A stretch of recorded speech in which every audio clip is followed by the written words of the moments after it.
Thank God for change. Oh my goodness.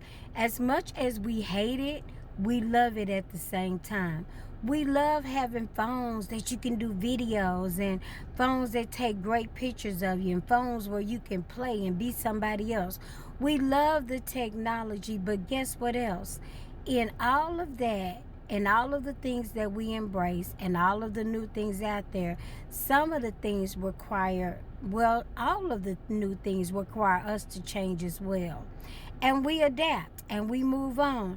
We won't say anything if we feel bad. We won't say anything if the technology drive you crazy. Well, y'all know I will. But I've always had a voice.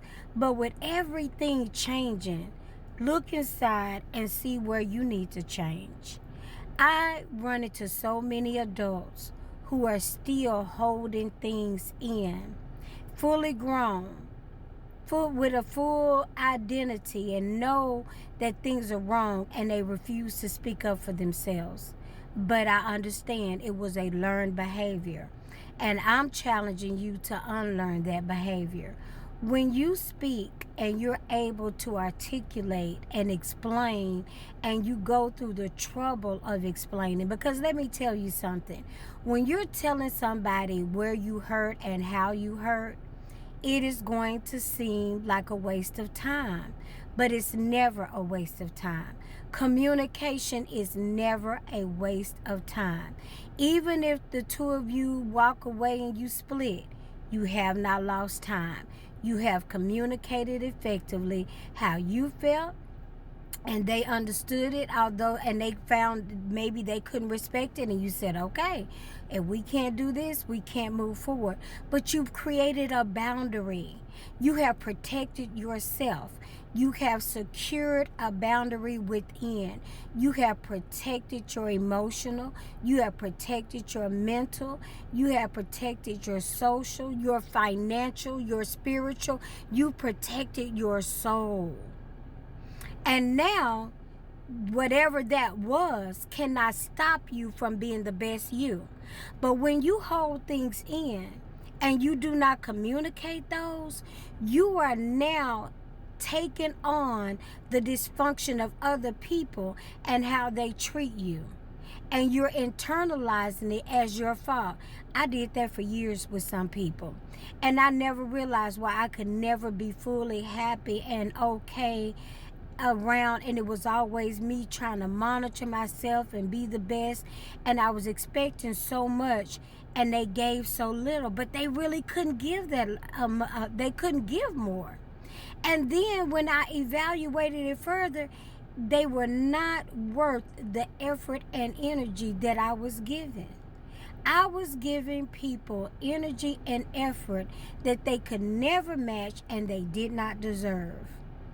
And when I stopped doing it, I found me.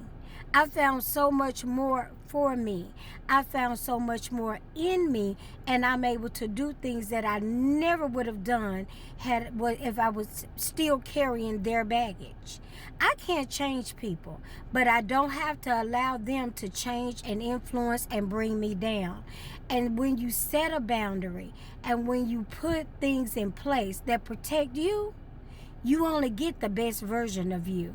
You'll find yourself replaying things, replaying actions, and going, wow, what made me do that? One of the things we have to always remember is that we teach people how to treat us every day by what we tolerate, what we take in, what we allow, who we allow, and what we do. So when you identify somebody that doesn't have your best interest, when you identify somebody or something and you have to speak on it, it won't be just one time, I'm telling you. You'll have to do it several times, because when you start creating boundaries, you got to remember, people are not used to your boundaries. It's going to be different. They're not accustomed to that. They're used to running over you, and you'll look around and go, wow, I made that really convenient for them. And you did. Now you've got to make it inconvenient. Lord, I'm not even using good English. My bad. I'm sorry, people, because I hate that. You have to make it inconvenient for them. and you have to make sure that you're protecting you. And when you do that, you're going to show up as the best version of you for the people that are in your place, the people that are in your space, the people that God has waiting on you, so you can pass the message on. Having a voice to just be able to say, no, I'm sorry. Maybe I allowed you or made you think that was okay, but I'm telling you it's not okay. It's inappropriate. There are so many steps that we need to take and that we need to do on the jobs, with friends, with family, to make sure that we are okay. May is mental health awareness. Oh my goodness.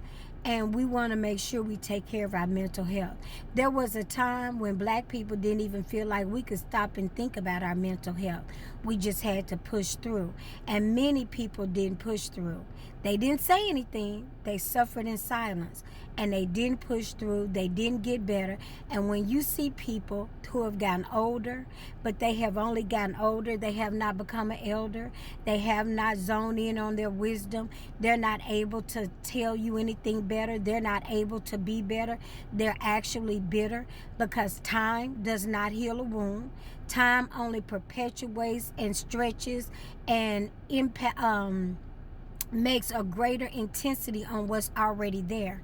And that's why some people get bitter and some get better, because it's not time, but it's how they use their time.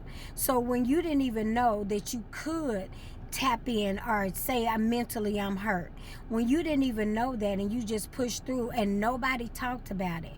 I keep telling you all, the time frame that you were born in matters.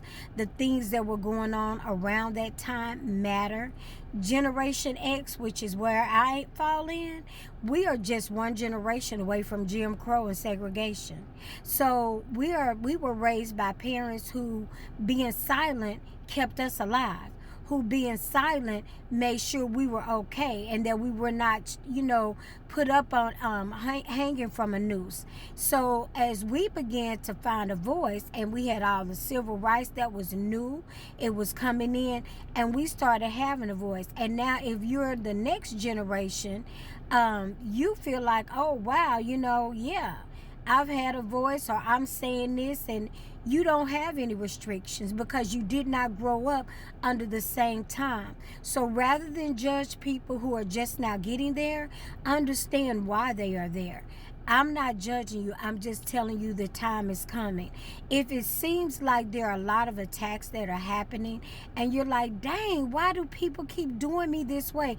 Why is this happening? Why is that? Because God is pushing you. He is telling you it's okay to speak. He understands where you were. He understands why you didn't. He wants you to learn how to speak. And remember, speaking up and confrontations are not all bad. Not every confrontation is bad. Sometimes confrontations are nothing but us looking at each other going, well, I thought you meant this. Well, I thought you meant that.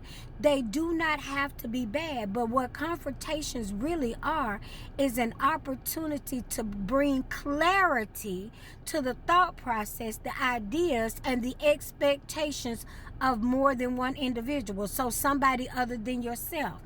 In our minds, when people do things, we already perceive it one way based on who we are. Well, a confrontation just allows you to see and to know that, maybe I took that way, but that's not who that person is.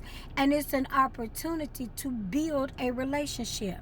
And if you don't build a relationship, it's an opportunity to realize I didn't miss anything by not building that relationship.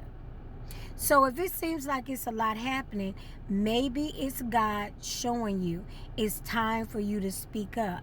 You can run, you can go, you can change people, places, jobs, but you're going to find some of the same scenarios. It's how you handle them and how you teach people how to handle you that matters.